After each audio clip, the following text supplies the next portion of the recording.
Okay. Okay. Okay. So we have agreement. We will just start to chant a little bit, to warm up, to connect a little bit, to relax, to let go, whatever needs to be relieved, and to also accept whatever needs to come in. So it's a pleasure always to come together, to chant, to share also some wisdom, some knowledge. And especially in this place like Rishikesh, where, like Hari Kirtan said yesterday, it's like whole universe comes here from all the people all over the world. And then we have devatas coming from all different planets here on Mother Ganga. We don't see them, huh? We don't see the celestial beings, but they're also here, they're present. And sometimes in Kirtan you can feel their presence, because they also love to come in Kirtan. I know it may sound crazy from the Western point of view, but this is what is really happening here in these dimensions. Huh? That's why when we do Kirtan, we really try to go in the space of the heart. We really try to connect with our essence, with our soul. And on this level of the soul, our vision completely changes. We don't see each other anymore as a bodies, physical bodies, woman, man, whatever. We see it in a completely different way, that we are all part and parcels of divine. We are all Satchitananda, like they say, full of knowledge, full of bliss, eternal. This is our true nature, this is who we are. And when we do Kirtan, we really want to connect with this part, with our essence, leaving all this covers, all these layers of identities behind. And today we will talk a little bit about these different layers. But before that, let us try really to chant together as a community, as a family, because we are family. We are all children of God, so wherever we come from doesn't really matter. So let us chant again. We chant Hare Krishna. We're calling out for divine. This is just the new melody I just made, so it will be a little bit experiment also with you guys. So I need your help and support. Hare Krishna, Hare Krishna, Krishna, Krishna, Hare Hare, Hare Rama, Hare Rama,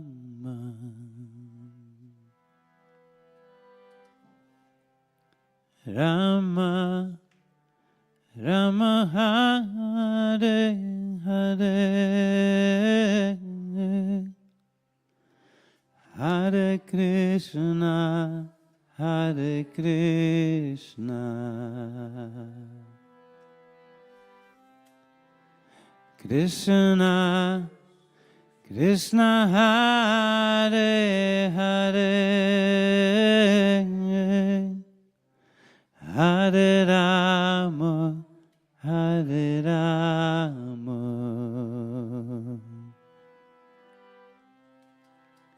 Rama, Rama, Hare Hare, Hare Krishna, Hare Krishna,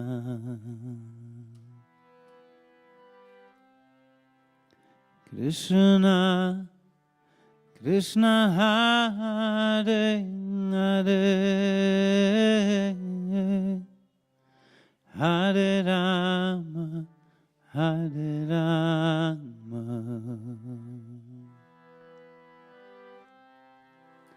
Rama, Rama, Hare Hare. Together. Hare Krishna, Hare Krishna,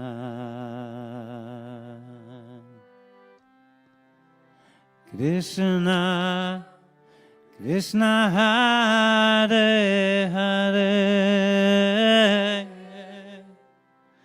Hare Rama, Hare Rama, Rama, Rama Hare Hare. One more time, everyone together. Hare Krishna, Hare Krishna, Krishna, Krishna Hare Hare,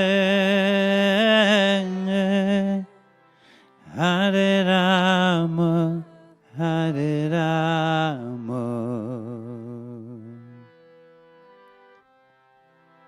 Rama, Rama Hare Hare.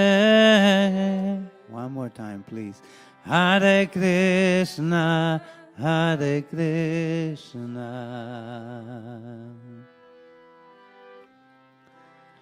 Krishna, Krishna Hare Hare, Hare Rama, Hare Rama, Rama, Rama Hare Hare, Hare Krishna, Hare Krishna, Krishna, Krishna Hare Hare, Hare Rama, Hare Rama, Rama, Rama Hare Hare. Everyone.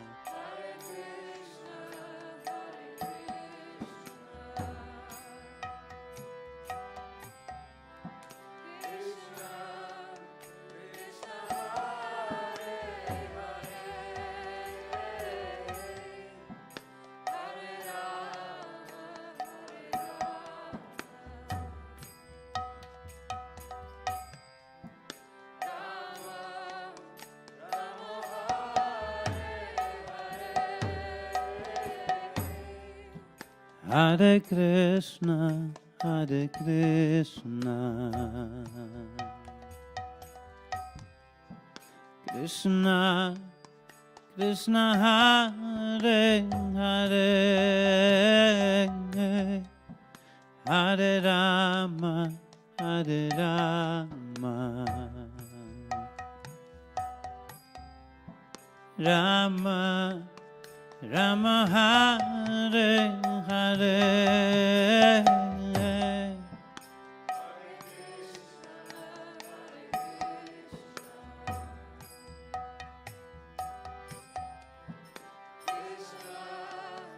Krishna Hare Hare,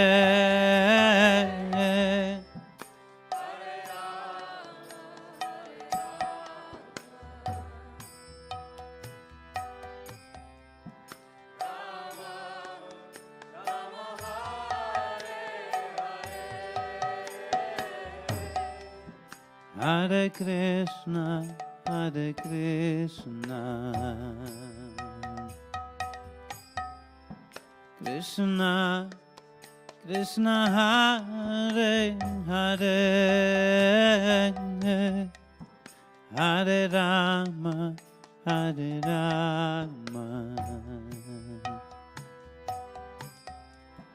Rama, Rama Hare Hare. Everyone.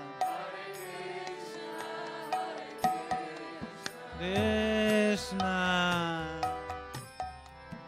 Krishna, Krishna Hare Hare,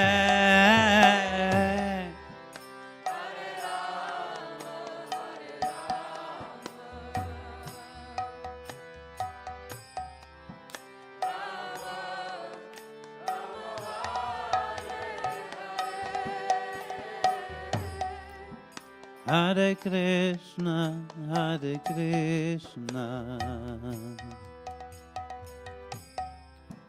Krishna, Krishna, Hare Hare, Hare Rama, Hare Rama, Rama, Rama, Hare Hare, Hare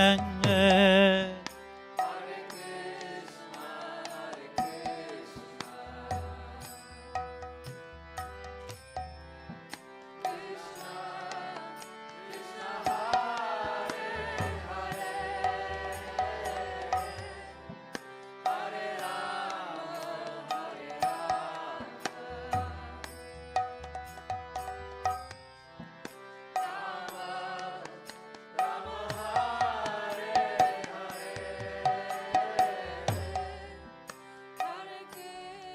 Krishna, Krishna, Hare Hare, Hare Rama, Hare Rama,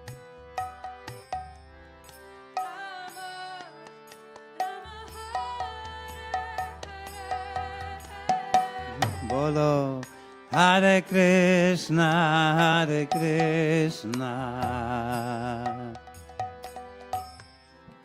Krishna, Krishna, Hare Hare, Hare Rama, Hare Rama, Rama, Rama, Hare Hare,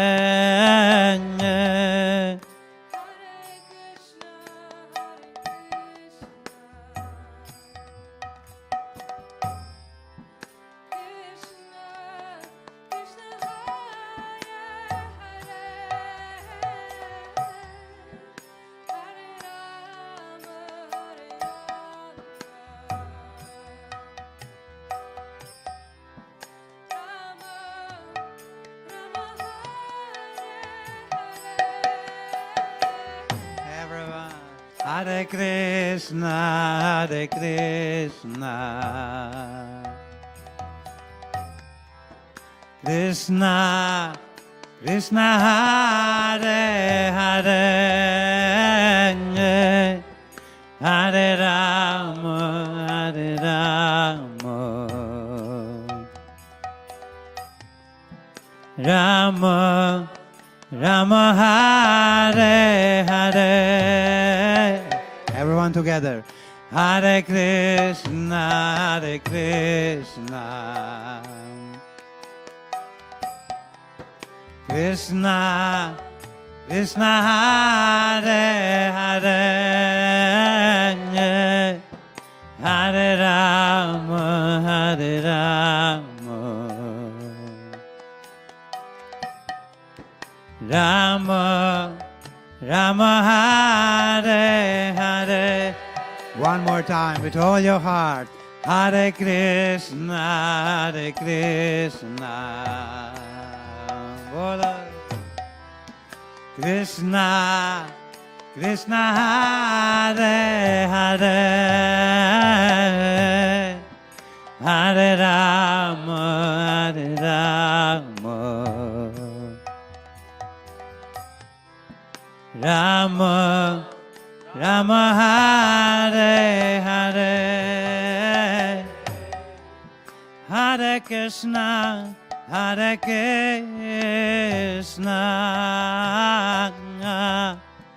Krishna Krishna, Hare Hare,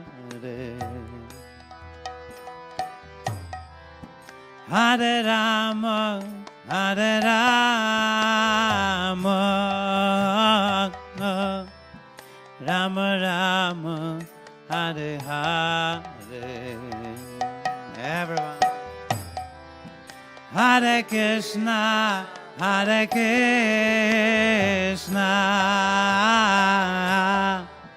Krishna Krishna, Hare Hare, Hare Rama, Hare Rama, Rama Rama, Hare Hare, Hare Krishna, Hare Krishna,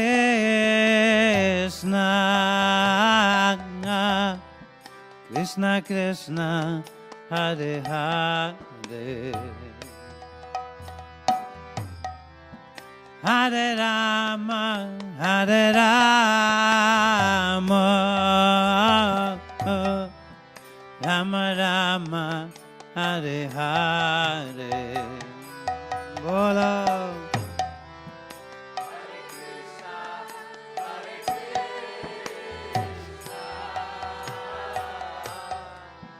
Krishna Krishna, Hare Hare, Hare Rama, Hare Rama,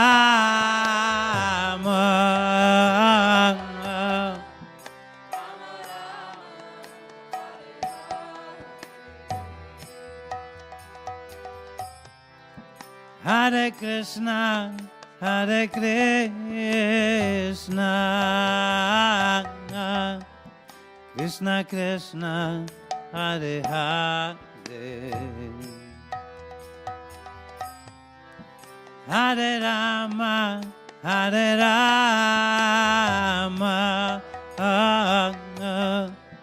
Rama Rama, Hare Hare. With all your heart, please.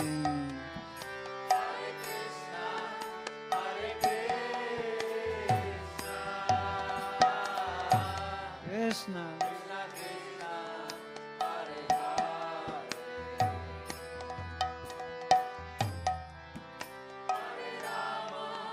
Hare Rama,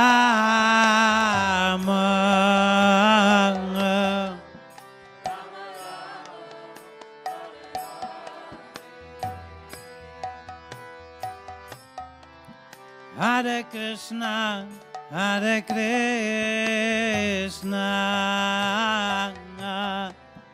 Krishna Krishna, Hare Hare,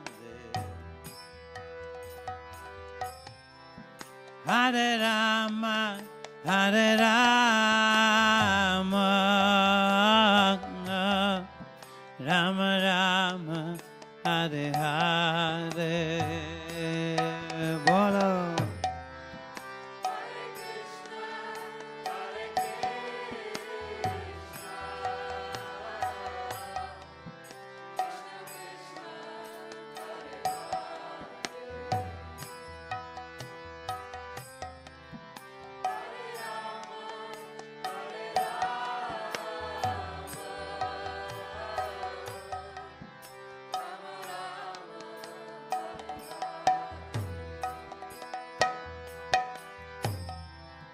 Hare Krishna, Hare Krishna,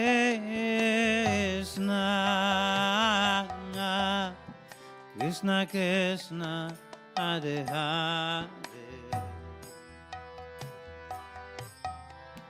Hare Rama, Hare Rama, Rama Rama, Hare Hare. Everyone.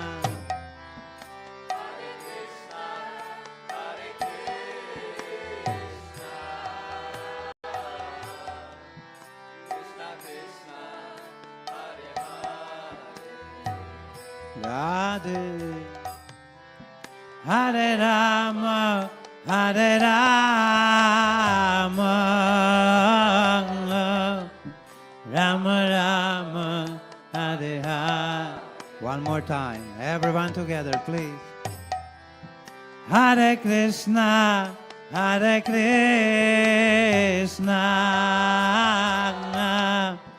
Krishna Krishna, Hare Hare, Hare Rama, Hare Rama,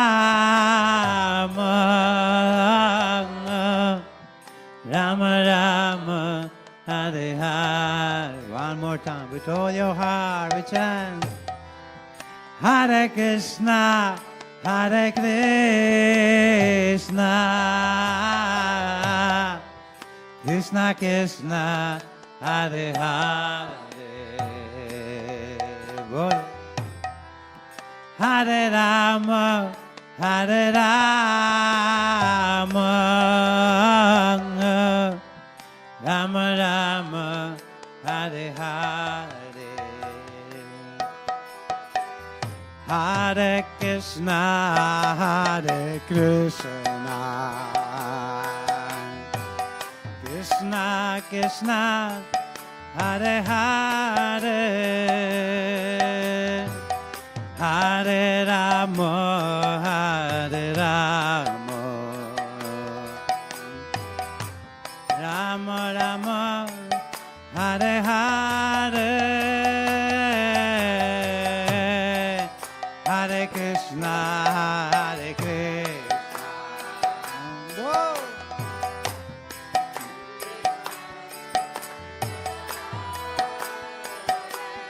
Hey, Hare Rama, Hare Rama,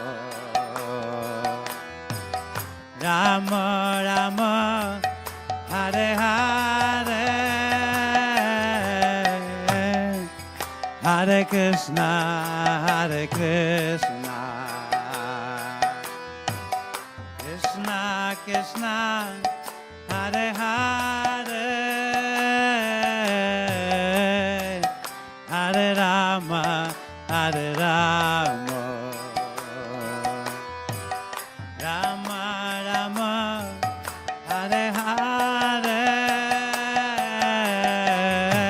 Voila.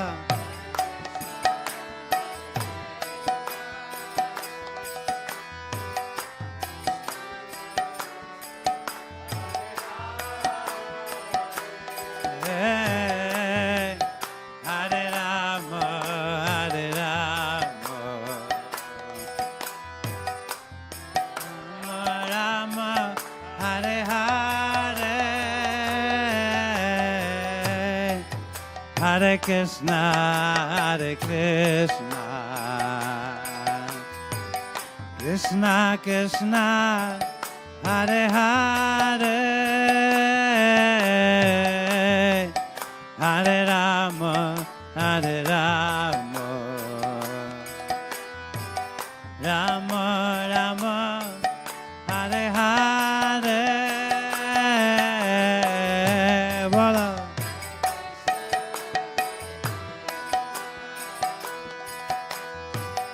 Krishna Krishna, Hare Hare,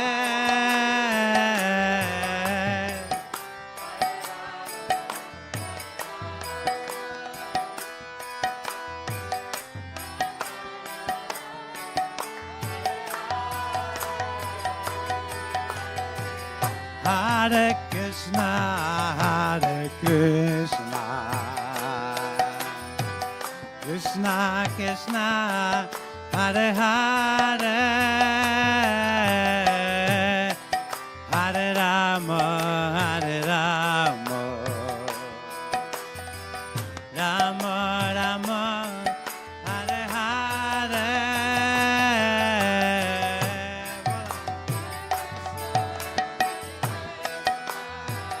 Radhe.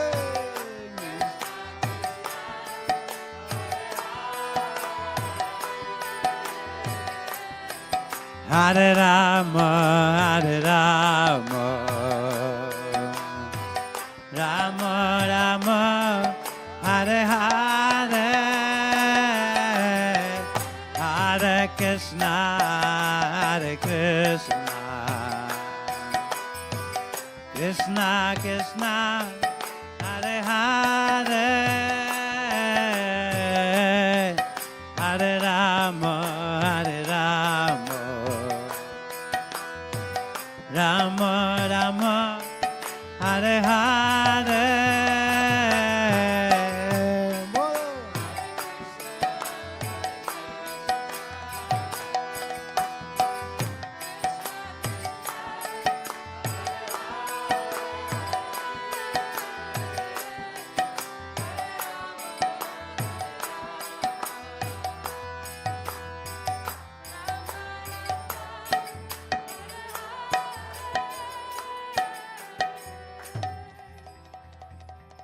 Hare Krishna, Hare Krishna, Krishna Krishna, Hare Hare,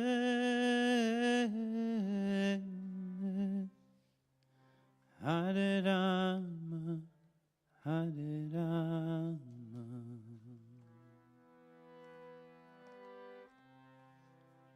Rama Rama, Hare Hare,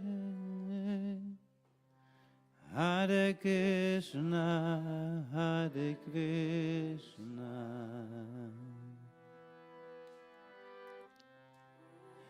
Krishna Krishna, Hare Hare, Hare Rama, Hare Rama,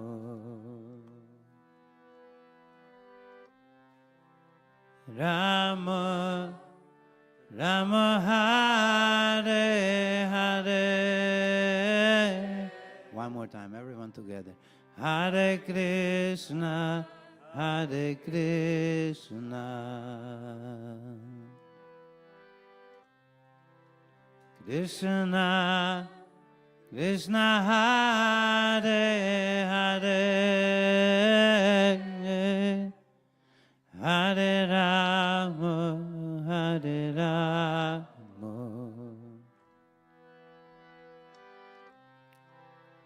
Rama Rama, Hare Hare.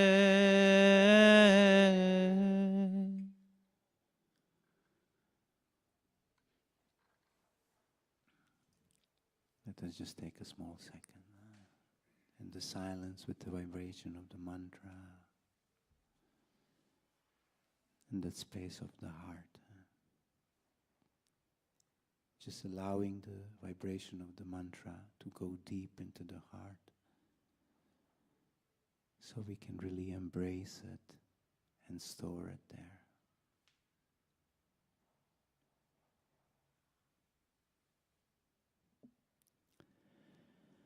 Thank you so much for chanting. This was the first time I'm playing this melody in the public, so it's just a few days ago I made up, and so yeah, it needs some more time to pick it up, but we will come there. Thank you so much. Thank you, Tarana Prabhu. No need for applause. So, this was just a warm-up. So tonight we have a beautiful opportunity that Tarana is going to share also some of the wisdom that he has. So aside of him being like a world-renowned Kirtaniya, also together with Hari Kirtan, they were performing yesterday here the whole evening. Haribol? Okay. So you could actually hear Tarana if you go through the India, in many Indian places like shops, if you go to Vrindavan, his Maha Mantra has become famous. Millions of people are chanting it all around the world. But still he's very humble and he really always likes to spend time with people. And also in his more than 2 decades of practicing this bhakti very sincerely, he has also been teaching people about yoga psychology, how to overcome the obstacle of the mind. In different traditions it's differently dealt with, and he has a lot of experience there. So he has come tonight to share some of those wisdom with all of us so that we can apply it in our life. So I'm very happy and grateful that he is with us. So please, you can.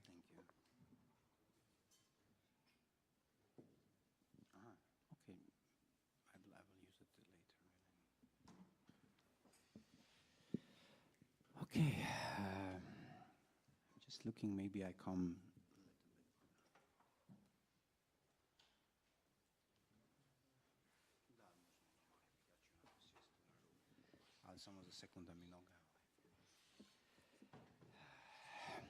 Okay.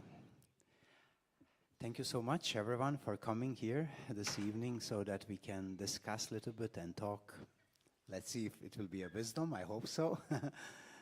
I will just humbly request you to come a little bit closer, really close, because I will also come closer to you.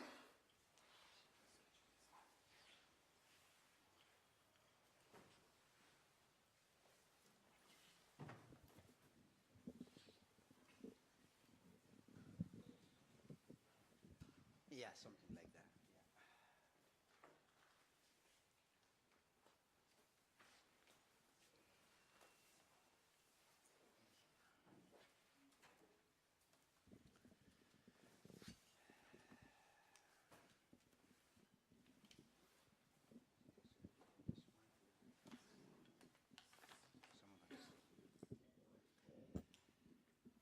Yes, wonderful.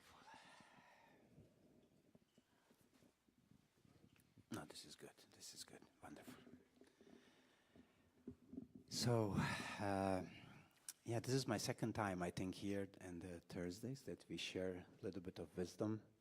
Last time we were talking about love, which is always a relevant topic for all of us. But this time I choose a topic which is also, I think, very interesting for most of the people, yoga psychology. For me, most of my life, I was always interested about yoga, but then also psychology, because psychology is something, I think, that all of us have some interest into it. I remember when I was a really young boy, I grew up in the south of Croatia, and people like to really, the people are outgoing, very social people. And it's because it's very sunny, and a lot of sunny days, people are roaming on the streets.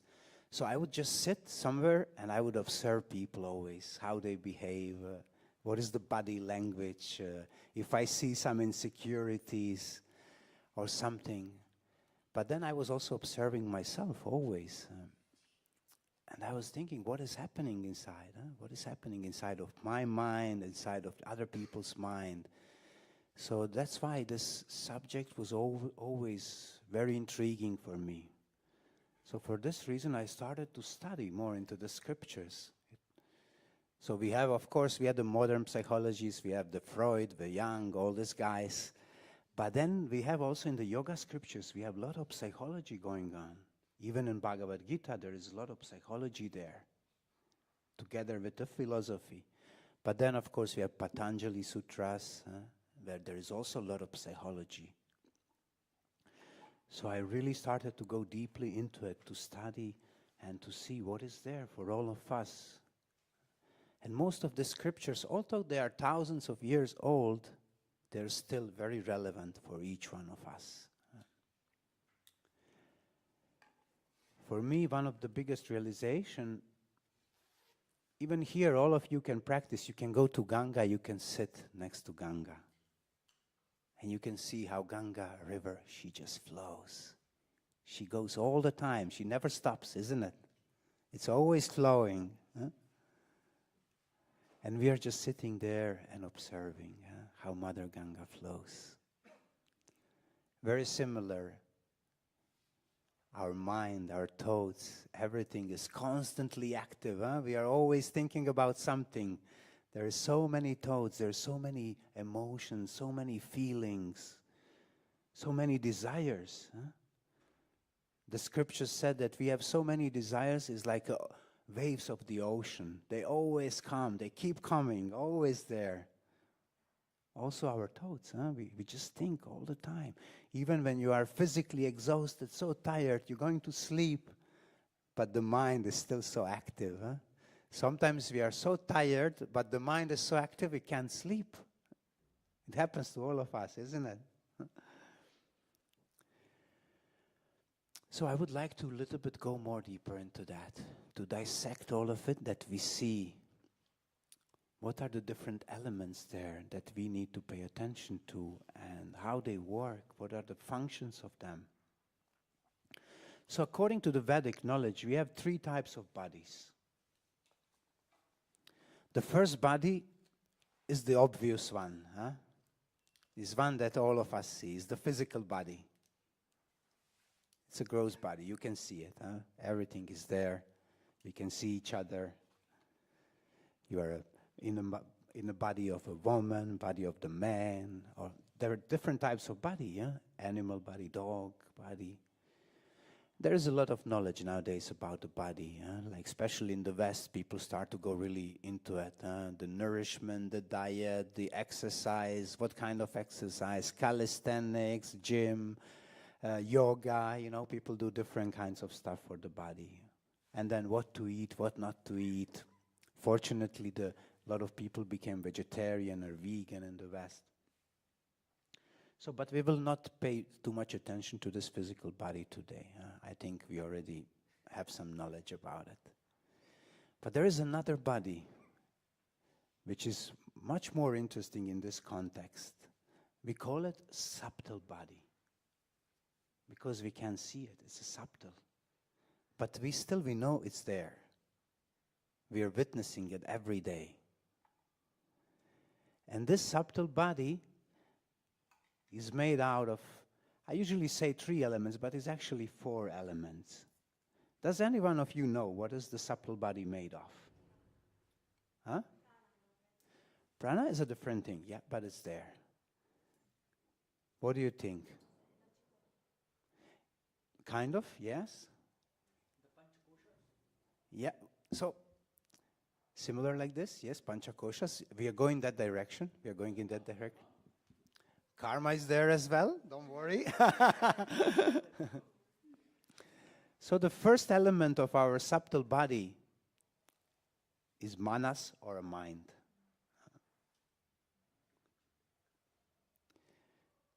The second element is intelligence or buddhi. Okay, I have it on the screen. Let me see if this works.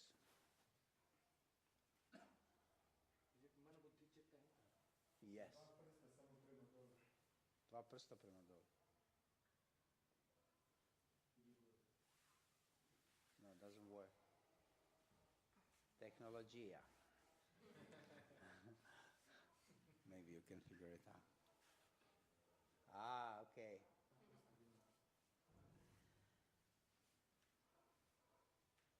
Okay, it's not the best here because the Sanskrit words he didn't recognize. He doesn't know Sanskrit, unfortunately. So, the subtle body, we have a mind, which you call manas in Sanskrit. And then we have intelligence, which is called buddhi. And then have the most subtle one, which mostly hides so good that we cannot recognize it. It's called ahamkara, or ego. And there is the one more element, which is additional, is called chitta. And there are different. In the Western world, we don't have so many words that can really translate proper from Sanskrit. You know, we lack words to translate it. But we can say maybe subconscious mind, or like a hard disk, the storage. So this is the subtle body. And we will mostly today focus on that subtle body. But then finally we have this third body, which is very essential for us, is our Atma, or soul. This is our essence. This is who we are. And we said the qualities of Atma, or soul, are described as Satchitananda, eternal, full of knowledge, full of bliss. This is our true nature. And you can see that people nowadays, we want to be young always, isn't it? We want to be forever young. Because we are eternal, it's in our nature. That's why everyone likes to be young and full of energy. Also the knowledge, we are seeking for the knowledge all life, but very often we find out that knowledge is already there. How many times happened to you, you are reading some book and you're like, but I know all of that. This book is just reminding me what is already there, isn't it? So we are full of knowledge. The whole knowledge is there, but just we needed to be reminded. And full of bliss. That's why we are looking for happiness always. We always like to be happy. Even when you ask people, what is the purpose of the life? Many people say to be happy. Because we want to be happy all the time. We are just looking for happiness everywhere. But that's not the purpose of the life. What do you think? What is the purpose of human life? What would you say? Wonderful, wonderful. We got it right on the spot. Self-realization. That is the purpose of human life. Because only in the human life you can really realize who you are. If you got any other body, you will not be interested in self-realization. If you got the body of the dog has other business to do. Huh? And it's okay. That's his business in his body. So it's all good. But human form of life is made for self-realization. To really get to know our true nature, to get to know who we are. And this is a unique chance for all of us. So this is Atma. But we will go back to this subtle body. I have but maybe I don't need it. We have it here, everything we have here. Do you hear me if I speak without the mic? No? Okay. I was thinking you would say yes. You can take it in the hand. I will take it in my hand. Okay. So let us go back to our subtle body, because this is the one which is connecting actually. See, it stays between our physical body and our Atma, our soul. It stays between, it stays on the way. So that's why for us it's very important to understand this subtle body. And we will go one by one. So first, the most interesting one, all of them are interesting actually, manas, the mind. So we were just telling about the mind, how mind is always active, always working, always busy, so many thoughts. Always, they say that modern psychology says that average person has 56,000 thoughts per day. Average person. So you can imagine how many thoughts are there. We are constantly thinking about something. It's mostly working like that. It's mostly our thoughts are mostly about the future or about the past. It's like a bird with two wings. One is going to the future, one is going to the past. And that's usually where we are most of the time, isn't it? We are mostly either thinking what happened or what's gonna happen. Very rarely we are here, completely present. And that's also one of the reasons why nowadays people really don't see each other. You can go, like if you go to the bus or train, you see everyone is mostly on the mobile, isn't it? Everyone looking more. No one really pays attention. Who is there? Who is that person? We rarely look at each other's eyes anymore. We rarely listen to each other. We don't see each other anymore. No. People just passing by. Sometimes I have impressions, especially in these Western countries, that someone could easily die and no one would pay attention. Really. It became so impersonal. And we are so carried by our thoughts and we are just in our own bubble. No one really cares. Before we used to have communities. People used to live in villages, families together, so they used to take care of each other. Now we are really apart from each other. Everyone just lives from themselves. And we are so busy in our own worlds. So we don't really see each other. I always give this example from this movie Avatar, how they greet each other. Do you know how they greet each other? Remember? I see you. This is how they greet each other. From the heart, I see you. It's really nice. Isn't it nice to be seen and recognized by someone? I think we all look for that.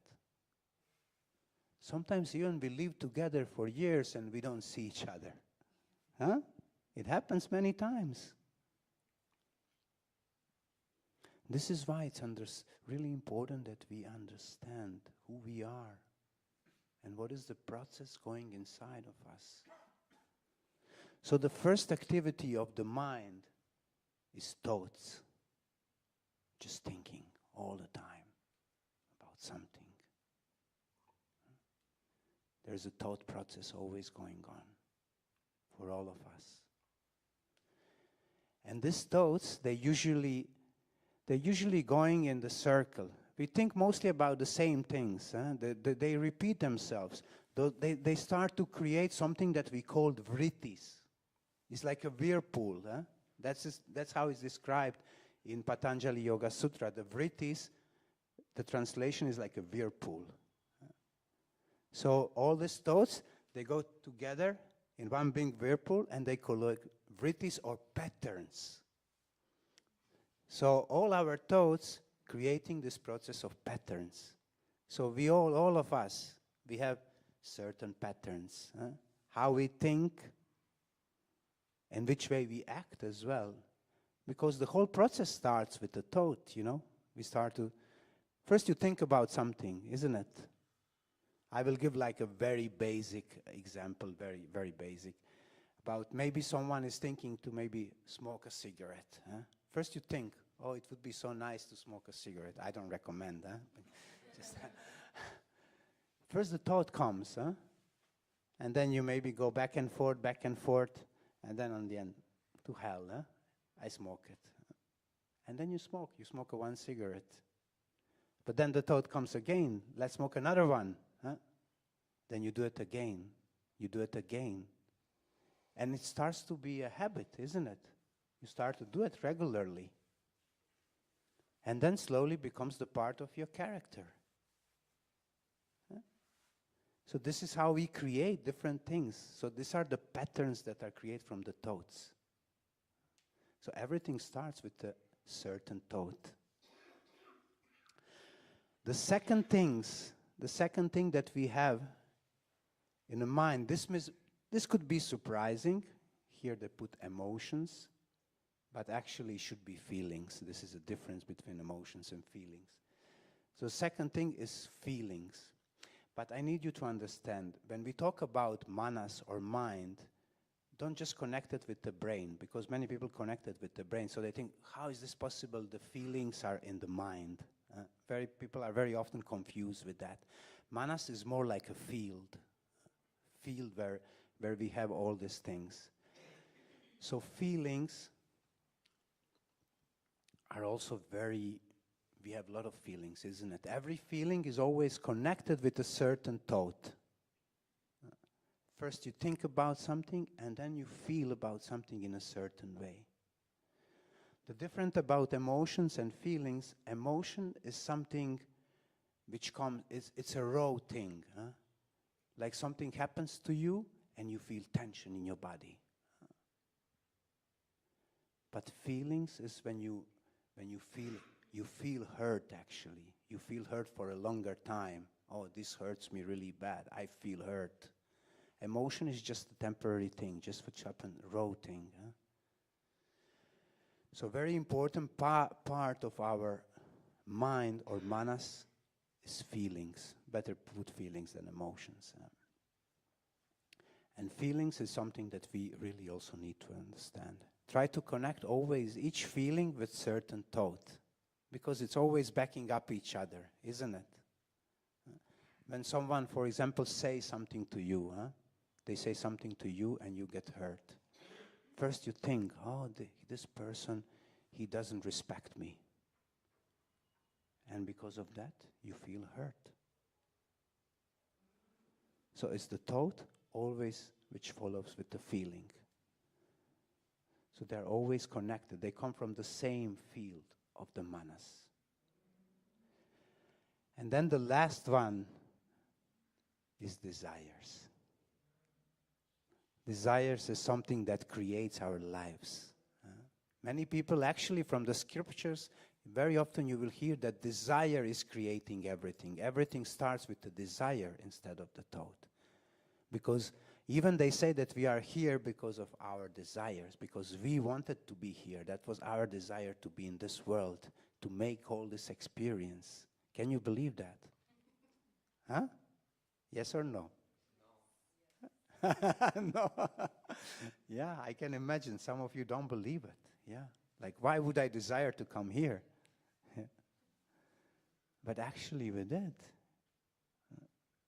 This world is actually moved by desires. You can see also how you create things in your life. Sometimes we desire something. For example, I will just, again, very basic. You want to be with someone. You see someone that you really like and you really want to be with that person. You have a strong desire to be with that person. then attachment, attraction, everything comes. And you do everything for this desire to be fulfilled, isn't it? Also, when you desire in your life something, your career, whatever it is, always it starts with a certain desire. It comes from that field of manas. But the thing is that everything which comes from the manas is very changeable. It's just variation. It comes and goes. All these things, the thoughts, one day we think like this, another day we just think in a completely different way. It's very changeable. This is the nature of the mind. Very often in scriptures they compare mind like a monkey. Monkey goes from one tree to another tree. This is the nature of the mind. It's really fastly moving from one side to another. That's why it's really, in Bhagavad Gita said, it's easier to control the wind with your hands than controlling the mind. It's a hard task. It's not easy. But I would not even approach it in that way. Very often people say you need to control your mind. How are you going to control your mind? How you do that? Do you know? Stop identifying with it. Control your actions? Sorry? Meditate, okay. We can just stop identifying with the mind. We can let the mind do whatever it wants to do. It can think whatever it wants to think. We can just think. We can just know that we are not the mind, so not a problem. Okay. Oh, that's interesting approach. We can engage it. Okay, yes. Yes, that sounds... Observing your thoughts. Please? Observing Observing the mind. the mind. You can channelize in the right direction. Channel is in the right direction. Sounds good. Try to understand. Try to understand. What the mind try to speak with us. By leaving the idea to have a control over it. By leaving it, yeah, to control it. That sounds also good. Yeah? Focus on being present. So it's not past or future. We don't have to control anything. Good. Nice. Also, like, you have to respect it. You cannot fight with it. So you have to respect it. So like you can, like, kind of have a deal with it. That okay, please just, I'll give you whatever you want. It wants dopamine. I'll give you the dopamine which you want, the instant gratification. But just let me do what I want. So I kind of... Interesting approach. Interesting. See, from Bhakti perspective, I will now tell you from Bhakti perspective. Of course, you can have your own ideas. From Bhakti perspective, everything is about relationship. So even with our mind, we try to build a relationship. And what I see from different acharyas, different saints in Bhakti tradition, they were really having relationship. And there is one book even which one of our teachers wrote. It's called Vaishnava Ke, which means, it's a Bengali book. So it means like what kind of Vaishnava you are, what kind of devotee you are. And the whole book is dedicated to the mind. He's talking to his own mind. He said, what kind of devotee you are, my mind? You have always desires for self-gratification. You have always desire to do something else. Everything except chanting the holy names. And so he goes on like this. The whole book is like that. So he's basically having relationship with his mind. And in this way, he already is doing separation from it. That's a very important step, because most of the time we are very identified with our thoughts. We are identified with our feelings. Because when you say, I'm angry, isn't it? Completely identified with the anger. So you start to think, this is me, this is what I feel, that's me. I'm angry. And we completely go with that. We follow this emotion, this feeling. We go with it. But when you start to build relationship, you step back and you start to talk to it. This is already separating you from your mind.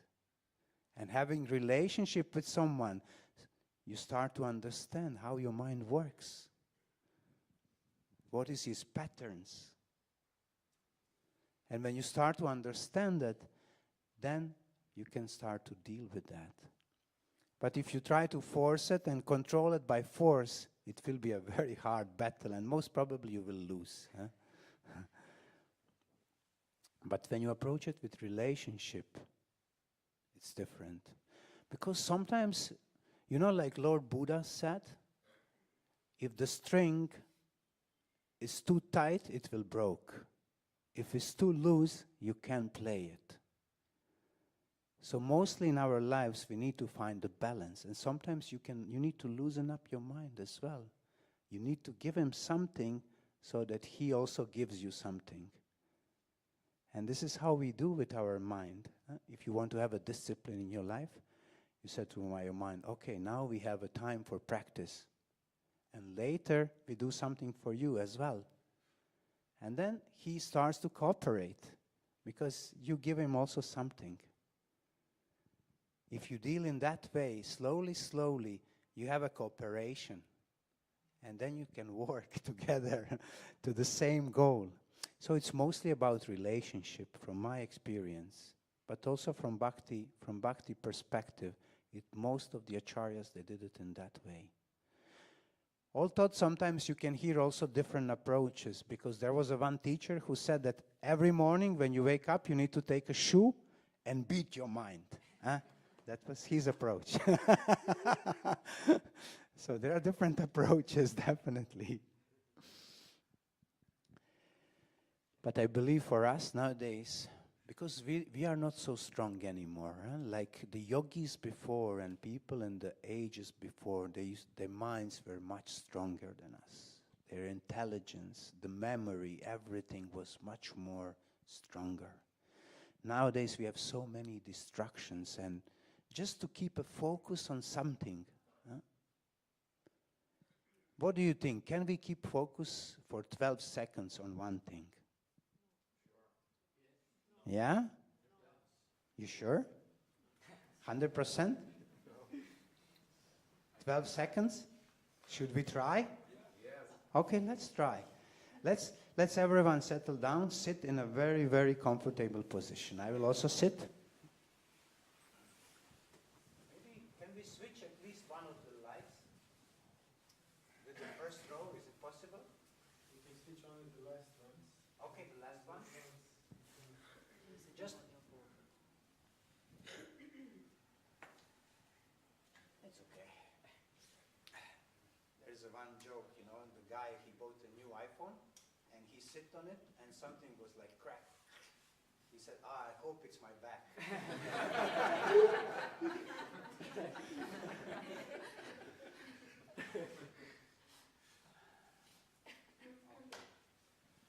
Let's close our eyes for a second. Try to sit straight. Let us first take one gentle breath. Just breathe in and breathe out.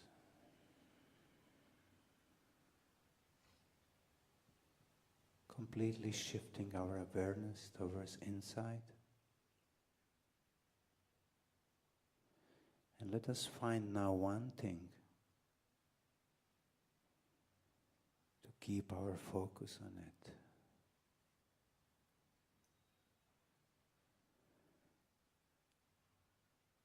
And I will tell you when we start, just in the second.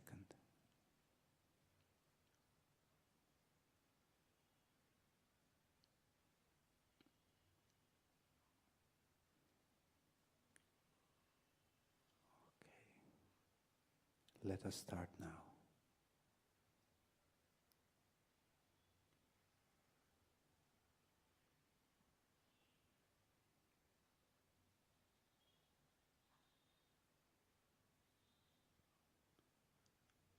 Okay. You can open your eyes. So, was your mind completely calm without any thought? Yes? You sure? I'm sure it wasn't. Huh? But you didn't say not to have any thought, but to be able to focus on one thing. Yeah? Just to keep the focus? Yeah. But the thought was there? Yes or no? Like, I'm thinking about this one thing. Okay, so you didn't think about anything else? I had physical sensations also. See, even for 12 seconds, according to our yogic knowledge, 12 seconds is one dharana. A dharana means concentration, to concentrate. Even to keep our mind focused for 12 seconds, it's a challenge. Maybe some of us can do it, but most of us no. So from this, we can just see how difficult for us is to keep the focus on something. The concentration is really start to be a hard thing. And imagine like 12 dharanas, they create one dhyana. And this is a meditation. So this is now a little bit of math. It's like 144 seconds. That means to keep your mind focused completely on one thing. So that means that you enter meditation. This is more than 2 minutes. Ladies and gentlemen, who can do that? I don't want to discourage you here. I want to encourage you to meditate and stuff, but we need a reality check. Especially for the spiritual life, one of the essential qualities is the humility. And last time I was just telling here, humility is the vision of reality. So to have humility, we need to have reality. We need to be aware where we are, who we are, what is happening in our life, what is happening in our mind. And we see how much challenge is to just keep basic focus for 12 seconds. And what to say about 2 minutes? And they say 12 dhyanas, they create samadhi. And this is something which we achieve sometimes. It's not impossible. It's possible. Everything is possible. Our teacher, Srila Prabhupada, used to say that impossible exists only in dictionary of fools. So first the thing you need to do when you start spiritual life, word impossible, you throw it out of your dictionary. Nothing is impossible. Everything is possible. But what I wanted to say here, the strength of the mind. The mind is very strong. And when we understand this, we know with whom we deal. We deal with something really strong and powerful, our own minds. But when we build relationship, when we start to understand how our mind works, what kind of patterns we have, what kind of habits are created out of it, we can slowly start to change it. This is the process. First you recognize where you are, and then you can start the process of change. But for this, we need the second element. We need buddhi. We need our intelligence. What is the definition of intelligence? What would you say? I should cover that. Okay, something else? But this is not really, these are some words which describe intelligence in some way, but I would not say this is a really definition. Okay, what else? Except this here? It's a discriminatory power to know what is right, what is wrong, and to choose wisely. Wonderful. So, discrimination, huh? As per Vivek Chudamani by Adi Shankaracharya, he says buddhi is something that can properly distinguish between something which is timeless and time-bound. That is the true buddhi. Wonderful. True intelligence. Wonderful. Wonderful. What else? It is the wisdom. Wisdom? Yeah, in a way, yeah. Logic? Yeah, could be, yeah. Common sense? Yes, yes, yes. It goes in that category, definitely. What else would you say? The intellect of a person. Yeah, the word says. Yeah, yeah, Mindset, or sometimes intelligence. yeah. You know, Western definition of intelligence is how you manage in the new situations. How you adapt, yeah. This is how they define intelligence. But from the yogic perspective, is definitely a tool of discrimination, where we see what is good for us, what is not good for us. Also, what intelligence does is planning. Intelligence is planning on long terms. Mind works differently. Mind only goes on the short terms. You know, this is now good for, let's do this. Because mind is directly connected with our senses.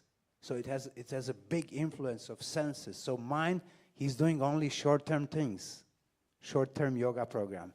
No, I'm joking, but it's just that mind is working on the short term. Intelligence works on the long terms and plans on the long terms, what is good for us. This is how you can distinguish mind and intelligence, because intelligence always goes on the long terms, what is good for us. Mind just goes now, what is good now, in this moment. And you can see nowadays that mostly we are oriented on this instant pleasure. Just give me something now, right now, everything now, in this moment, 3 in 1. Everything goes like this. You can see how this element of mind is so much prominent in this age that we live. We all function on this mental platform mostly. People don't use intelligence so much nowadays. We use it here and there, but not so much as it's supposed to be used. Because intelligence always does the planning, what is good for us on long terms. So this is one of the basic things with intelligence. When intelligence see that something is damaging for us, intelligent gives like an alarm. Oh, this is damaging for us. Don't do that. Don't do that. But sometimes we don't listen, isn't it? We don't listen to intelligence. The voice of the mind is much stronger because we rely more on the mind. We listen more to the mind. We can hear the voice of the mind much more. It's much louder in our head. So we start to need to make our voice of intelligence louder, to hear it more.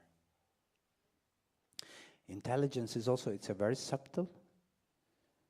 But it's interesting that in the scriptures they say that manas is actually more subtle than intelligence.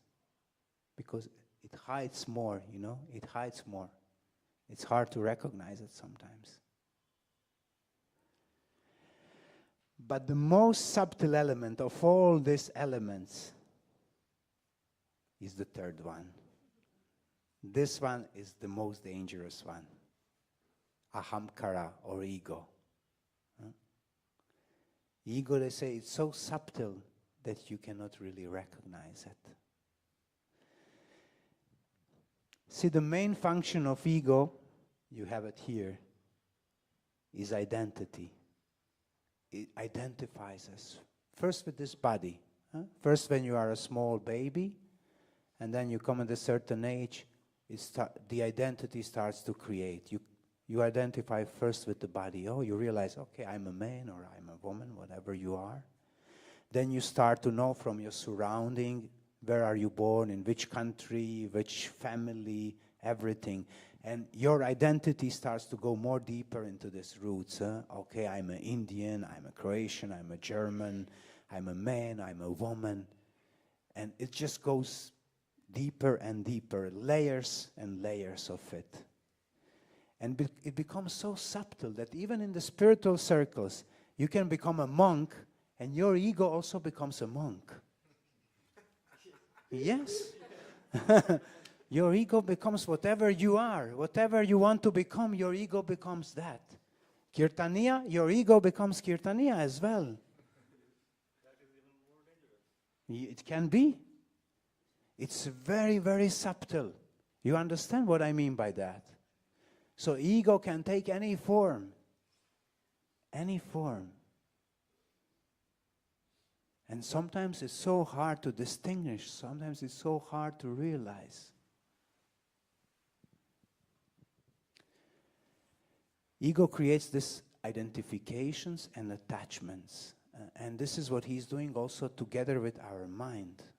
That's why I was saying, when mind creates a thought, ego creates identification, We identify with a certain thought. When mind creates a feeling, ego creates identification or attachment to certain thing.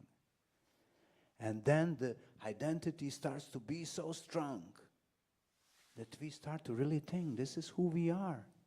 And that's why you see majority of the people, they think that's it, that's me. I am an Indian guy born in, I don't know, Jaipur, and that's it. That's who I am. Huh? Or if you ask someone, who are you? How people introduce each other to it. They say, I am, I don't know, Simone from Italy, isn't it? What is your profession? You say, that's how you introduce each other. That's who I am. I'm a father, I have children. But when we remove all of that, who are you then?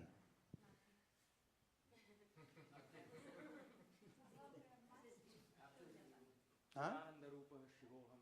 Absence of ego then. Absence of ego. Only that? Aligned with the Godhead. Aham Brahmasmi. Yeah. You're just saying, yeah? Your spiritual souls, huh? Your Atma. We have identity. We have identity, but it's a spiritual identity. We are part and parcels of divine. And Satchitananda, that's who we are. And this is what we hanker to realize, that part. But to realize that, we need to be aware of all these layers we created.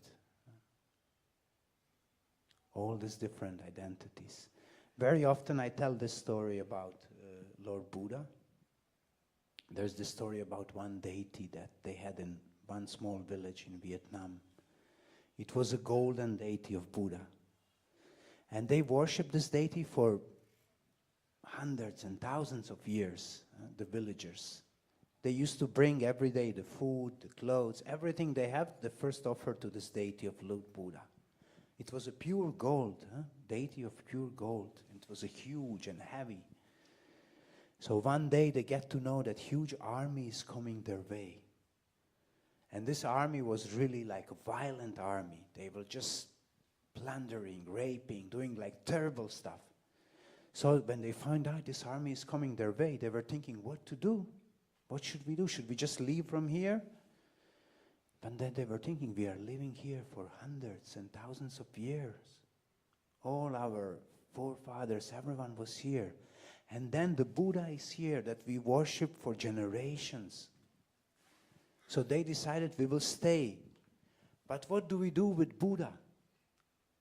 Because Buddha is golden. When army comes, they will just chop it apart and take it away. And they were thinking what to do because Buddha was so heavy. They couldn't just take it and carry somewhere and hide it. It was too heavy, too big. So they came up with the idea to cover that Buddha. So first they started to put mud on it. So they put the whole mud all over the Buddha. But they realized that's not enough. We need to put more. So they start to bring clothes from the house. They put clothes. Still not enough. So they start to bring different tools, different stuff. So covering Buddha with layers of stuff. So finally they realize, okay, now it's good. Now Buddha looks really unrecognizable. No one can see that he's golden. Even when army comes, they will not pay much attention. And really, when army came, they did all these terrible things that they do, but they didn't pay any attention to the Buddha. So the villagers, they continued to worship the Buddha, but one thing happened they didn't really count on. This army, they really liked the village, they liked the environment, so they decided to stay there for a long, long time. And such a long time that even villagers, slowly they forgot, the generations, they forgot the Buddha is golden, but they keep worshipping him. So after hundreds of years, finally this army left. And one of the monks from the village, he was coming every day to meditate in front of Buddha. So he was meditating that day, and suddenly one part fell off. So then another layer fell off. And finally he could see small golden spot. So he realized that there is something, there. So he started to remove all the layers. And then he saw that actually Buddha is golden. So he called the whole village to see and witness. And they realized this is the true nature of Lord Buddha. So this is actually the story of all of us. We're putting the layers of different identities on us. And we do it for so long that we forgot our true nature. We forgot that we are golden. We forgot that we are spiritual soul, that we are Atma, that we are Satchitananda. And all of these things, the ego, the mind, the intelligence, the chitta, which we didn't talk much about, all of these elements are going with us wherever we go as a soul, from body to body. This subtle body goes with us. So it's important what kind of subtle body we create, what kind of thoughts we create, what kind of intelligence we create, what kind of ego we create. It's important what we listen to. It's important with whom we surround ourselves. This is actually most important. What kind of people are around us? Very often I suggest one practice, one small exercise. You take a piece of paper. On one side, you write your goals. On the other side, you write 5 people that you spend most of time with. And then you see if your goals align with the people with whom you are surrounded. Because our association is the most important thing. Association has such a huge influence on our lives, with whom we are really spending our time. What do you listen all day? We can listen to some podcasts which doesn't make much sense. We can listen and watch some things all day, cricket or whatever. It's all shaping our subtle mind. And if we are giving too much energy into this kind of things, our mind is occupied with this. This will be our patterns. Our pattern will be just to think about the cricket game all the time. And nothing against cricket, don't get me wrong. Just using it as an example. But whatever it is, different distractions are there for us. But like we said, the purpose of human life is self-realization. So we need to go in that direction more, because this is our purpose, to realize who we are. So we need to put more energy into this kind of things, to walk this path of self-realization, to spend time with this kind of people. Otherwise, you will see, we all have a hole in the heart. All of us, we have it. And we try to fill this hole with different things, different relationships, with food, with material things. But the hole is still there. We see the hole is still there. We are not happy.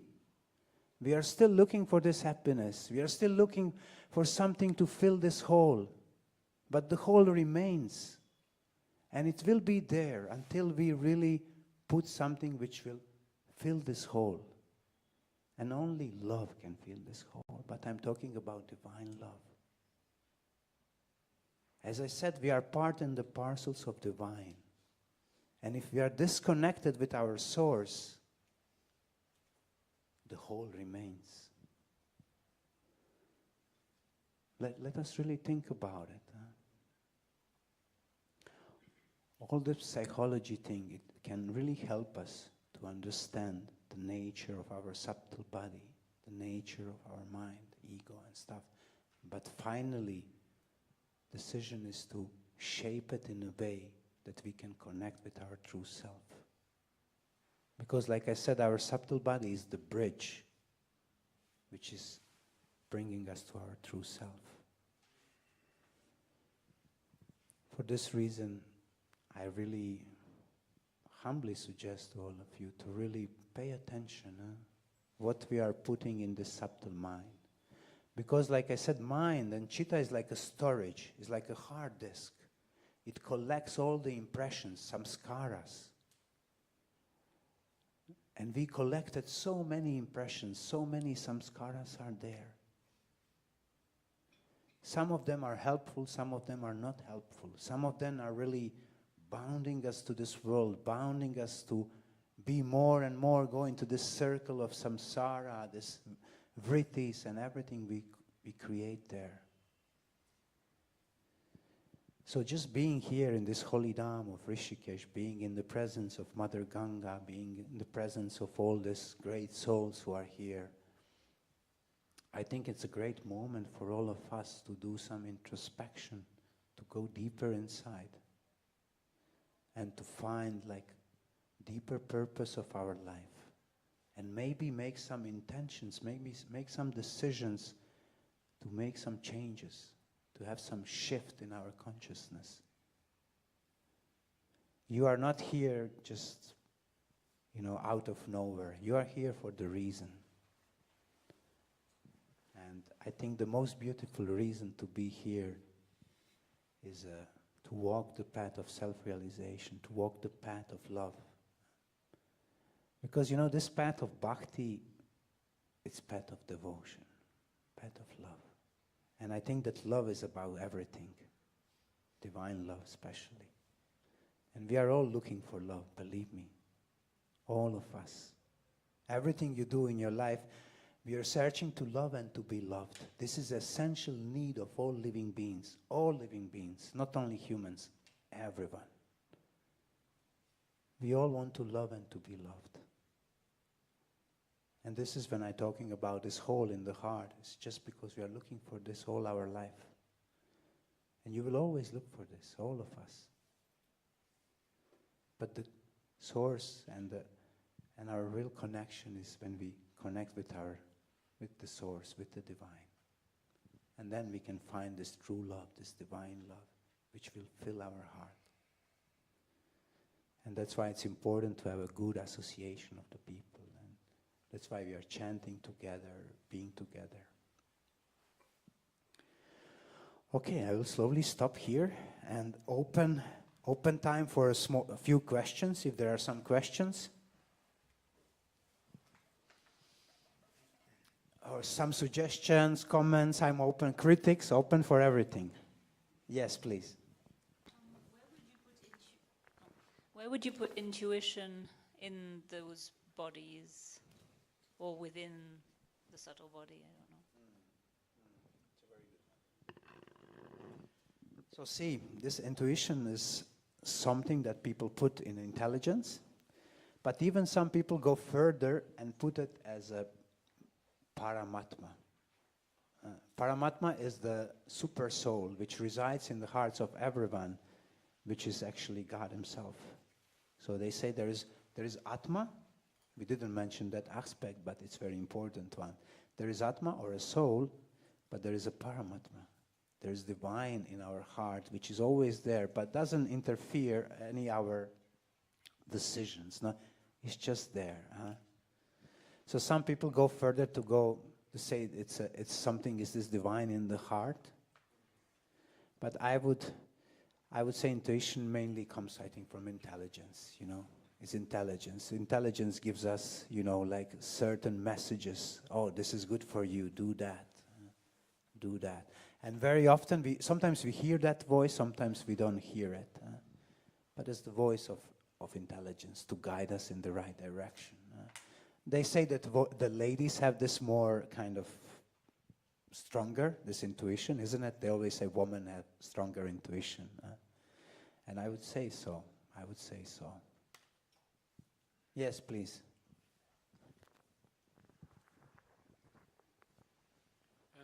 You said we should develop a relationship with our mind. How exactly would that relationship look like? Is it like a father-son relationship, or friendship, or romance, or what would it look like? This is very individual, But from my side, I see it as a friendship, because you cooperate together. So I go in more that direction of a friend. because it's a very, when you are friend with someone, you are on the same level, so it's much easier to kind of establish this kind of relationship. But it's very individual, it's very individual.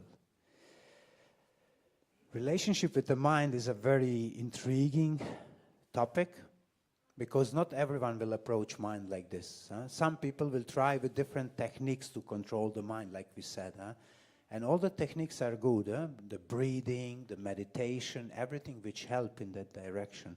But if we are not aware of the mind in the sense that we don't have relationship, then it will be very hard. That's why I think with all the techniques we have to calm the mind, we need relationship. Because relationship makes it more personal, makes it that you really understand your mind.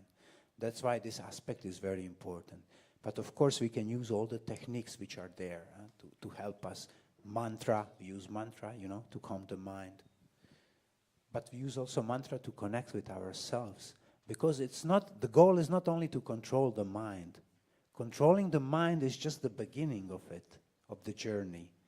But to connect with your essence, this is the goal. So this is not the end just by controlling the mind or having relationship with the mind. This is just helping us to do the first step. So when we go beyond the mind, like we write in our title, beyond the mind, we want to go beyond to connect with our soul, to connect with the God on the end. Because only when we connect with our true selves, from there we can connect with divine, with our source. This is the goal. But this thing with the mind is just the first step that we need to do. And relationships helps a lot in that regard. But friendship, I think, is the most reasonable one, if you ask in this regard. Someone else? Yes, please.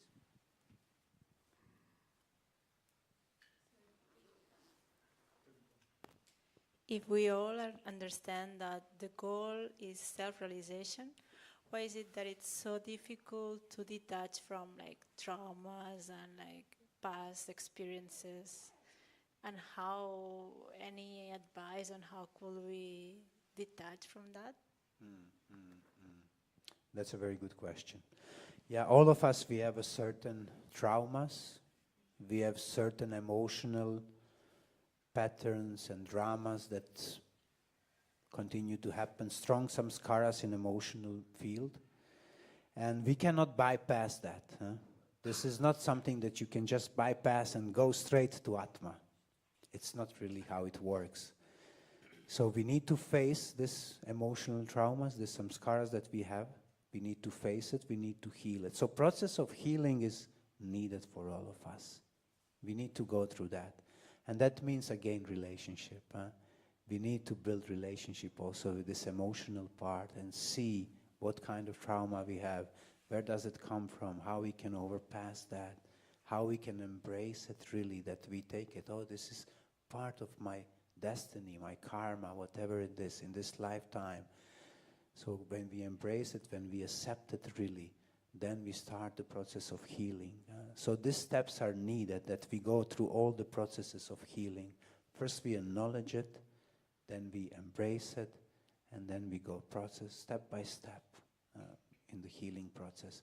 So healing process is important for all of us, with all the traumas we have. Doesn't matter, something from childhood, something from relationships, whatever it is. Because we all have certain patterns how we act in relationships. And these patterns are mostly affected by our childhood. And so we need to understand these patterns, where they come from. Did we have enough love, not enough love, what are we looking for in the partner, in the people around us? It's important to have this part sorted out and healed. And then we can move forward. So I believe that really healing is important. So not to bypass all these things, because it's not going to work. It always comes back. If we didn't heal, if we didn't really face it, it always comes back.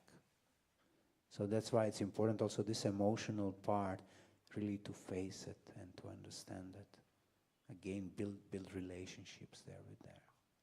And every relationship demands healing. Every. Relationship with our partner demands also kind of a healing. Relationship with ourselves demands healing. Accepting certain things, accepting who we are for real, accepting what is there. And then we can go to this is also part of the self-realization. It's a part of the process, yeah.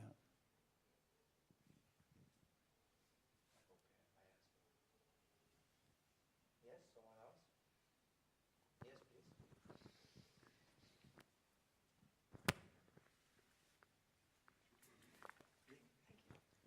I hope this isn't too off topic, but why do you think it is that women have a better connection to their intuition?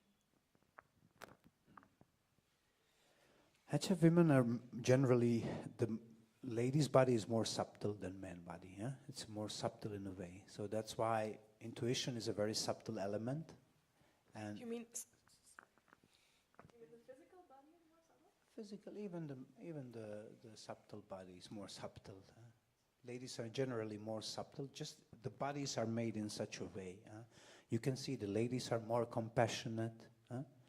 For example, you have a child, and child wants something from his parents. What do you think? Where he goes first, to mother or a father? To the father, and the father say go to the mother. Yeah, it always comes to the mother. Mother is always more compassionate, more loving. Even from our spiritual perspective, like even when we offer the prayer, like you say, like for example, you have a mantra Hare Krishna. The first is Hare. Hare is a female aspect. It's a vocative for Hara or female energy. So even in the spiritual realm, we always turn first to Divine Mother. And even here in our world, we always turn first to the Mother. Because ladies are more subtle, more gentle, more compassion. I think we need more ladies politicians, so there will be less problems in the world. I'm joking.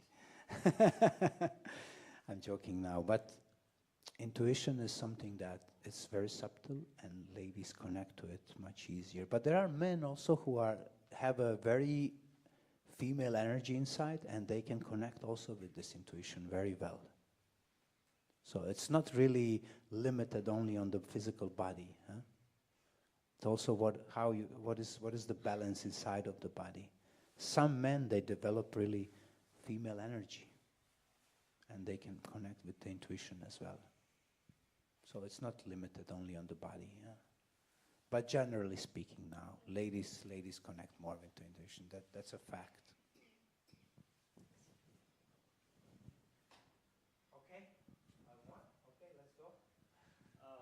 Is it true that what chanting a name can do, even exercising all the religious practices can do that? Just for the streaming. Yes. Can you repeat on the mic just for the streaming? Is it on? Yeah.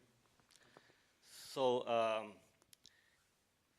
is it true that if we chant God's name, what it can do to us, even following the religious practices like meditation, yoga, or other rituals, even those things cannot help us that way? You mean like chanting of the name? Yes. I mean, according to the scriptures, for every age there is a certain practice. In Dvapara, Satya Yuga, people used to do meditation, they used to do yagyas, Every age has a certain practice which is dominant for that age, according to the abilities of the people, intelligence of the people, strong minds of the people. For example, before, people used to go in the caves and used to stay there for hundreds of years and meditate, stay on one leg and meditate. We cannot do that anymore. Just put someone in the cave and tell him, okay, I'll come back in hundreds of years. They will freak out, isn't it? So every age has a certain practice. For this age of Kali Yuga, the Shastra recommends the chanting of the holy name. It's the most efficient practice. And they say do it in the Sangha. That's why it comes from, Kirtan comes from the word Sankirtan, which comes Sangha, Kirtan, chanting in the community. And they knew it, that in this age, people together can create something powerful. Kalau Sangha Shakti. In Kali Yuga, the Shakti, the power is in Sangha, in the community. Because we are not so strong anymore. Like we were talking, our minds, we just practiced 12 seconds to keep focus. For us is a challenge already. So that's why this kind of practice where we are together, with chanting the divine names, it creates something special. And then other thing is that something 500 years ago, Chaitanya Mahaprabhu appeared on this planet and brought this practice of chanting these names. And they say, Golokera Premadana Harinama Sankirtana. They say this divine names, they come from Golokadam, they come from spiritual dimension. And inside of them there is a treasure of divine love. And actually they say that God himself incarnates in the holy names. So when we chant Hare Krishna, we are basically associating with Krishna. We chant Shiva, you are associating with Shiva. So that's why the practice of chanting is so powerful, because you are directly connecting with Krishna, Shiva. Yes, I agree. But is it more powerful than following all the religious practices? I mean, by like becoming baptized or meditating or yoga? No, see, that's we don't compete. We don't make comparison like this. You know, every practice is a powerful. That depends what your path is. So, I would not put one practice above the others. This is recommended for majority of people, but some people will take another path, and that's also okay. I think it depends on the sincerity of the person. That's what matters. If you are sincerely practicing Christianity, if you're sincerely practicing Islam or any other path, you will reach the goal, and it is divine love. This is God. So it depends mostly on the sincerity. Yeah, but from this we start from sincerity, being honest, being real, not to make carnival out of spiritual practice. We need to be authentic and real. Really practice it. What I see in the West, many people say, I'm a Christian. I say, okay, you're a Christian, that's nice, but what are you doing on a daily basis? What is your practice? Nothing. Just meeting once a year on the Christmas. So that's not really sincere, isn't it? But if we sincerely approach it, if we sincerely practice and we walking the path of Christianity, following the Jesus, then we can reach love, we can reach God. But we need to be honest, sincere, authentic. So real. That means completely real.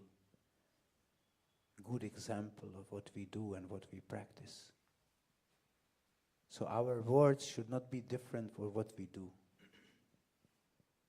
It's very, very important that we are completely authentic.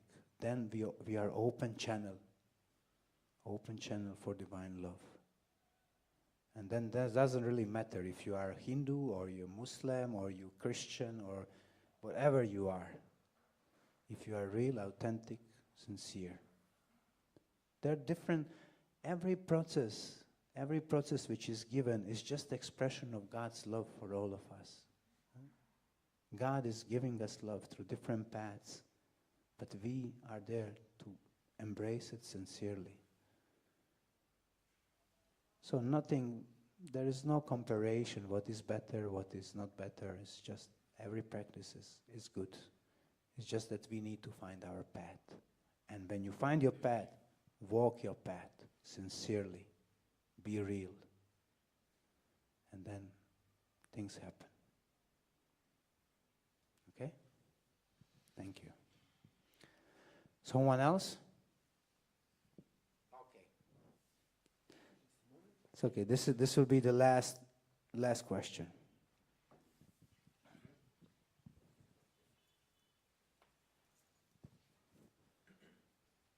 So you were talking about people. So you were talking basically that people who are in your life dictate what you're going to be or how you're going to feel.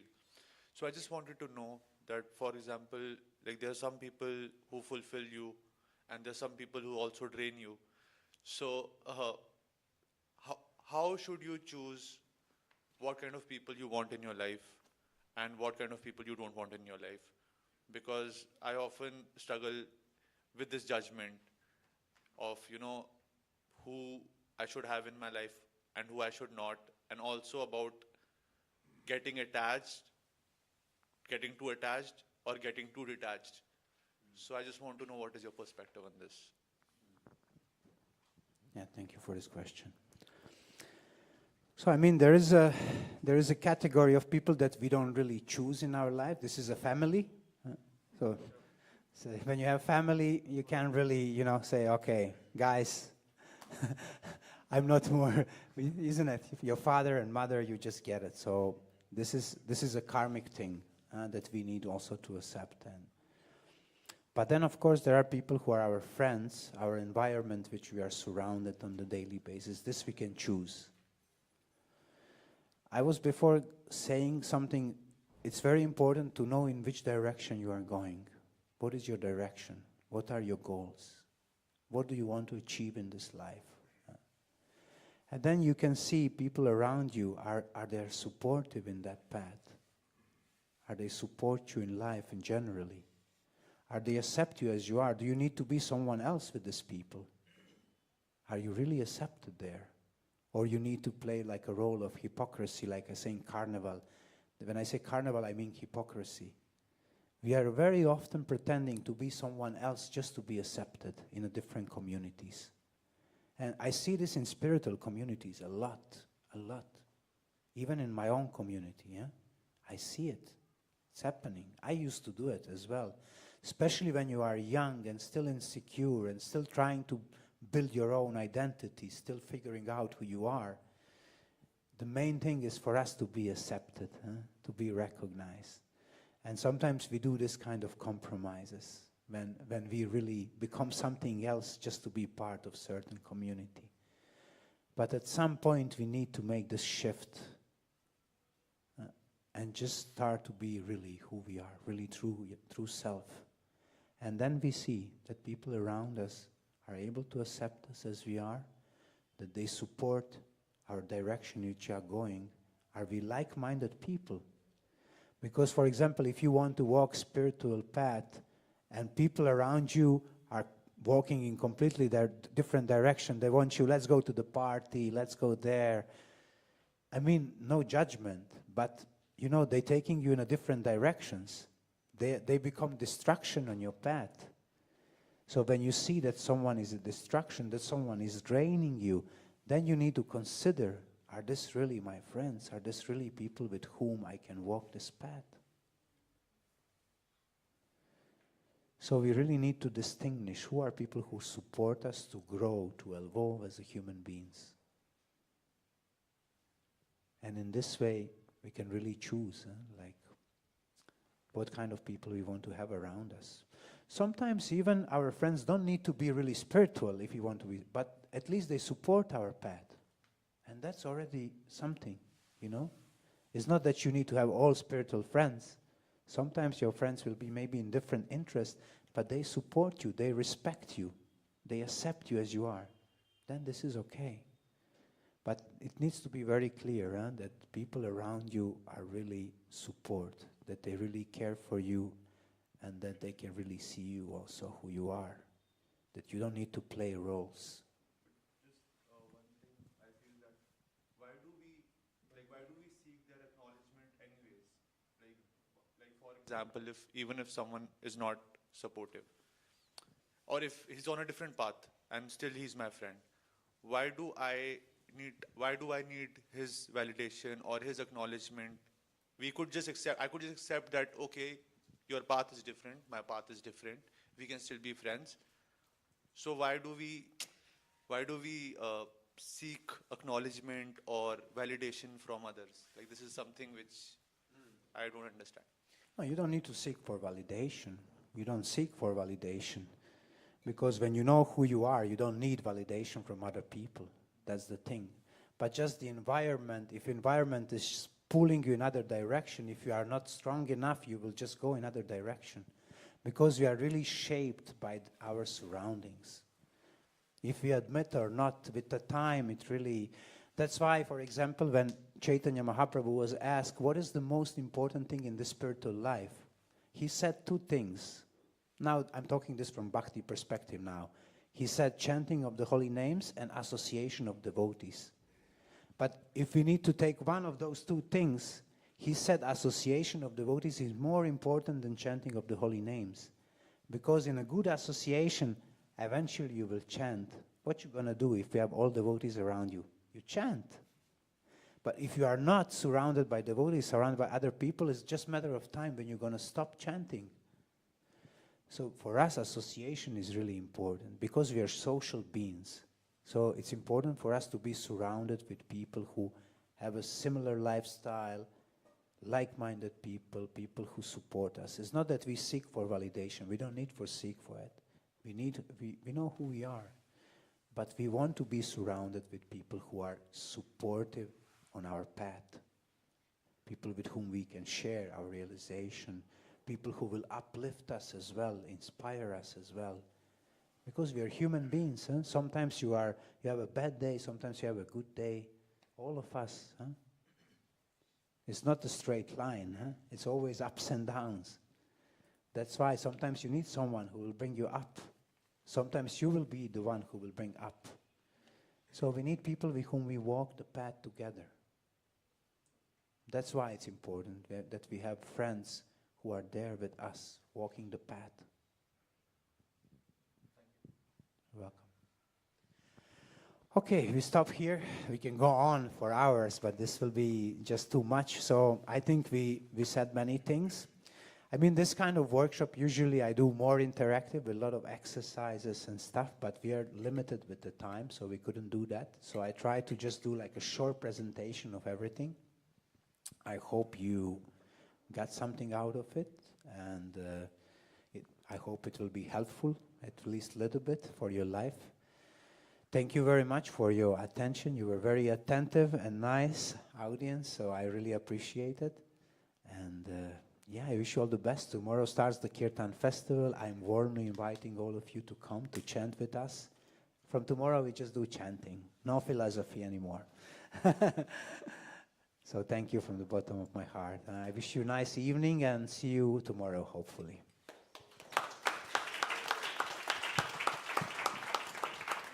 Thank you, Tarana, for your time and wisdom, sharing from your heart.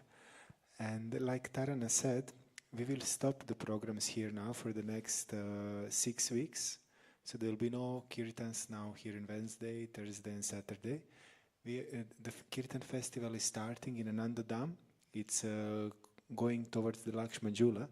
And every day there will be Kirtans in the evening from 5 to 9:30, with a beautiful dinner on the end. But Tarana didn't said that there will be also wisdom in the morning. Yes, so Kaustuba Prabhu, one of the great teachers, will be every morning giving classes at 9 a.m. So amazing classes. Last year I was attending and I was just mesmerized like anything. And very practical about this Vedic philosophy. And after that there will be a small Kirtan, and then there will be also... Yes, workshop is after Kirtan. So then first is yoga, then there is a Kaustuba with the wisdom talk, then it's a Kirtan, and then it's a workshop. So it's ending up by lunch around 1, and then afternoon starts from 5 to 9:30 every day. So you are very welcomed from tomorrow on. Morning maybe not start tomorrow, but afternoon will. So please come, join, and yeah, very welcomed. And we also prepare some some dinner. It's called prasadam because it was offered to the Lord. And you can stay, connect, discuss, share things, because we try to make this community for all of you to develop deeper relationships. And we would be happy to serve you in any way how we can. So please approach us. And you can stay in touch with us. There is also flyers from Bhakti Yoga Rishikesh. And we have now live streaming, so you can see all the live streamings that are happening and from previous. And also Kirtan Fest flyers are there that you can find more about Kirtan Fest. So thank you so much. Thank you for joining. It was wonderful to have your association. Thank you, Tarana, one more time. Thank you, Hari Kirtan. Thank you to the whole team. We have Elias on the live streaming so that you can watch later. Angelica on the table. If you need anything, she's there. My wife Taruni was also helping, and many others. So thank you all for everything. Hare Krishna.